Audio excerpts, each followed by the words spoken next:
एक बड़ी पुरानी कहावत है, कहते हैं समय बड़ा बलवान और काल बड़ो शिकारी। समय से बड़ा ताकतवर कोई नहीं होता है। मैं आपको दो वीडियो दिखाऊंगी और इन दोनों वीडियो में आपको ताकत, घमंड, अहंकार एक साथ देखने को मिलेगा एक ही जगह पे। लेकिन उस वीडियो का भारत से भी एक बड़ा कनेक्शन है, क्योंकि अब अमेरिका ने भारत को न्योता भेजा है। जियोपॉलिटिक्स में इस वक्त बहुत कुछ चल रहा है। बहुत सारे लोग कह रहे हैं भारत को नहीं जाना चाहिए, लेकिन भारत को जाना चाहिए। जानेंगे ये न्योता किस चीज के लिए है और क्यों ये भारत के लिए बहुत महत्वपूर्ण बन जाता है। जियोपॉलिटिक्स में बहुत कुछ चल रहा है। हमेशा की तरह वर्ल्ड मिरर के इस एपिसोड में जानने को मिलेगा बहुत कुछ। आइए जानते हैं इन खबरों को विस्तार से। अभी अगर चाइनीज मीडिया को देखेंगे ना, तो कुछ इस तरीके के कार्टून चाइनीज मीडिया में छप रहे हैं, जिसमें आपको देखने को मिल रहा है कि अमेरिका को ये एक बाज के रूप में दिखा रहे हैं, और वो बाज जो एक एक करके मछलियों को पकड़ रहा है,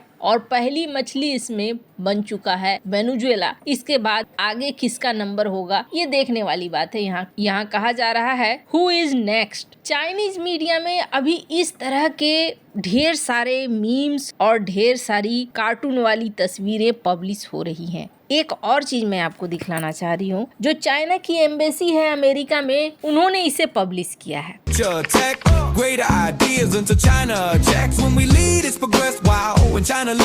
ये स्क्रीन पर आपने ये वीडियो देखा। यहाँ पर ये दिखलाना चाह रहे हैं कि देखो, हम जो काफी तेजी से प्रगति कर रहे हैं ना, इस प्रगति से अमेरिका हिल गया है, अमेरिका डर गया है, और अमेरिका इसे चाइना की तरफ से दिया गया शौक मान रहा है और जल्दी से जल्दी रिफॉर्म करना चाह रहा है। अब हुआ क्या है, ये जो वीडियो है ये पब्लिश हुआ है वेनेजुएला पर कब्जे के बाद। वेनेजुएला पे कब्जे के बाद बहुत तिल मिलाया है चाइना, और बौखलाए हुए चाइना ने तरीके से पब्लिश करना शुरू किया है। लेकिन थोड़ा ठहरिए और इस एक वीडियो को देखिए। ये वीडियो है जापान और चाइना का। आपको याद होगा ताकाची ने कहा था कि अगर ताइवान पर चाइना हमला करता है तो हमें सेना उतारना होगा और ये हमारी संप्रभुता का सवाल होगा। इस पर चाइना इतना बौखलाया था। एक तो डिप्लोमेटिक तरीका इसने इस्तेमाल नहीं किया था। अजीब से तरीके में सबसे पहले तो बात ये हो गई थी कि ताकाची का गला रेत देना चाहिए या काट देना चाहिए। उसके बाद फिर उस पोस्ट को डिलीट कर दिया गया। फिर जापान की तरफ से प्रतिनिधि भेजा गया था। तब ये जो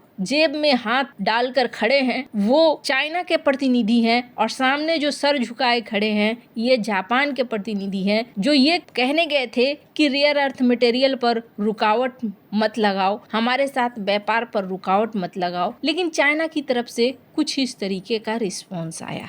इस वीडियो में चाइना का अहंकार, चाइना का घमंड और चाइना की काबिलियत भी दिखती है कि चाइना ने इतने सालों में रेयर अर्थ को इस तरीके से कब्जे में लिया और इस तरीके से अपने आप को बनाया। इसमें ऐसा नहीं है कि बनाना बहुत आसान रहा है। रेयर अर्थ मटेरियल पर काम करना, इनकी रिफाइनिंग करना खुद में कई बार जोखिम भरा रहता है। अब तो धीरे धीरे चाइना ने पैसे कमाए तो बहुत सारे सुरक्षित तरीके निकल आए, लेकिन शुरुआती दिनों में कई असुरक्षित तरीकों में भी चाइना ने इस रास्ते को नहीं छोड़ा था, क्योंकि उन्हें पता था भविष्य में ये हमारे काम आने वाला है, और इन्होंने इस रास्ते को पकड़े रखा था। और इससे क्या फायदा हुआ चाइना को, आज दुनिया भर की मीडिया उठाकर देख लीजिए, जहां कहा जा रहा है कि चाइना रेयर अर्थ मटेरियल को जियोपॉलिटिकली इस्तेमाल कर रहा है अपने प्रभाव के लिए। आपको अगर अपने सैटेलाइट को अंतरिक्ष में भेजना है या सैटेलाइट बनाना है, रॉकेट बनाने हैं, हथियार बनाने हैं, टीवी बनाने हैं, ट्रांजिस्टर बनाने हैं, कुछ भी बनाना है, आपको रेयर अर्थ मटेरियल चाहिए ही चाहिए। ये दुनिया अब टेक्नोलॉजी पर चलती है, और टेक्नोलॉजी पर चलने का मतलब ये हो गया कि आपको रेयर अर्थ मटेरियल चाहिए, और उस रेयर अर्थ मटेरियल पर अकेले को कब्जा चाइना का 70 से 80%। तो दुनिया झुकेगी क्यों नहीं? चाइना ने यही सोचा। अब एक दूसरी तस्वीर देखिए। ये जो वीडियो आप देख रहे हैं, इस वीडियो में डोनाल्ड ट्रंप दिख रहे हैं। डोनाल्ड ट्रंप मीटिंग से अचानक से उठते हैं, फिर वो खिड़की की तरफ देखते हैं, फिर वापस से आकर बैठते हैं और फिर ऑयल कंपनियों से बात करते हैं। ये वेनेजुएला पर कब्जे के बाद का सीन है। यहाँ भी आपको अहंकार, दंभ और शक्ति, घमंड सब कुछ दिख रहा है एक फ्रेम में। वेनेजुएला पर कब्जा ये ना पूरे लैटिन अमेरिका को एक संदेशा है, और संदेशा ये है कि हम ताकतवर हैं। वेनेजुएला या लैटिन अमेरिका में रेयर अर्थ का खजाना है। ग्रीनलैंड पे भी डोनाल्ड ट्रंप आगे बढ़ेंगे, निश्चित रहिए, क्योंकि रेयर अर्थ मटेरियल ने डोनाल्ड ट्रंप को वो करने से रोका था जो डोनाल्ड ट्रंप पहली बार से ही करना चाह रहे थे, चाइना के ऊपर ज्यादा से ज्यादा टैरिफ। लेकिन रेयर अर्थ मटेरियल के ब्लैकमेल ने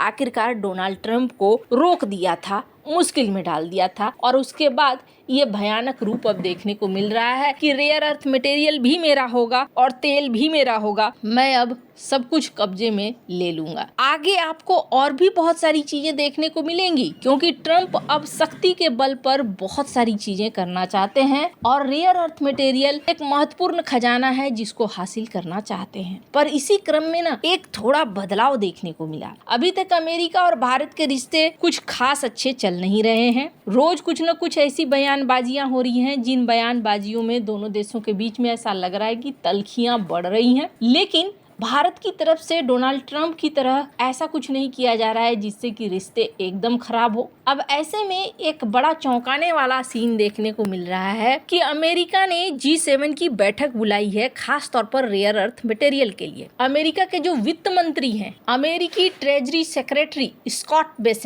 स्कॉट बेसेंट का नाम आपने कई बार सुना है। भारत पर टैरिफ लगाने के लिए ये बार बार अपने आप को प्रकट करते रहते हैं। इन्होंने 12 जनवरी को यानी कल होने वाली बैठक में भारत को न्योता दिया है। इससे पहले दिसंबर में G7 वित्त मंत्रियों की एक वर्चुअल बैठक हुई थी जिसमें चर्चा की गई थी। ऑस्ट्रेलिया और भारत दोनों को बुलाया गया है। हालांकि भारत ने अभी तक आधिकारिक तौर पर हाँ नहीं कहा है। ऑस्ट्रेलिया इसमें पहुंचने वाला है। वैसे ऑस्ट्रेलिया के साथ मिलकर पैक्स सिलिका एग्रीमेंट पहले ही किया गया है अमेरिका के द्वारा। ये जो बैठक होगी, ये बैठक रेयर अर्थ मटेरियल की आपूर्ति के लिए होगी और इसके लिए सप्लाई चेन बनाने को लेकर होगी। ये बैठक बहुत महत्वपूर्ण है, इसलिए महत्वपूर्ण है कि भारत को भी अमेरिका एक सप्लाई चेन के सदस्य के रूप में देख रहा है। इसके पीछे एक और कारण है, भारत के पास भी रेयर अर्थ मटेरियल की कमी नहीं है, बस रिफाइनिंग और प्रोसेसिंग भारत ने ठीक से शुरू नहीं किया है। ऐसे में ये बैठक तो बहुत महत्वपूर्ण हो जाता है। अब किसी के मन में अगर सवाल आएगा कि भारत अगर इस मीटिंग में शामिल होता है तो भारत के खनिज ले लेगा अमेरिका, ऐसा नहीं है। अभी अमेरिका के पास खुद ही बहुत सारे खनिज हैं। वेनेजुएला का खनिज है, ग्रीनलैंड का खनिज आ जाएगा, खुद अमेरिका के अंदर है। ये एक कोशिश कर सकते हैं कि भारत को प्रोसेसिंग रिफाइनिंग का हब बनाए और एक सप्लाई चेन में लाने की कोशिश करें। अब रही भारत की बात, तो भारत क्या इस मीटिंग में शामिल होगा? आधिकारिक तौर पर हाँ ना नहीं कहा गया है, लेकिन मुझे ऐसा लगता है भारत इसमें शामिल होगा और शामिल होना चाहिए। इसलिए होना चाहिए कि आप इस सप्लाई और इस सर्कल से बाहर नहीं निकल सकते हैं। अगर आप बाहर निकलेंगे तो फिर आप अकेले पड़ जाएंगे। रेयर अर्थ मटेरियल आपको भी चाहिए अगर आगे बढ़ना है तो, और वो टेक्नोलॉजी भी चाहिए जिससे कि प्रोसेसिंग और रिफाइनिंग कर सकें। आपको क्या लगता है, भारत को क्या करना चाहिए? कमेंट कर अपनी राय जरूर बताएं। जल्द मिलते हैं अगले वीडियो में नई खबर के साथ।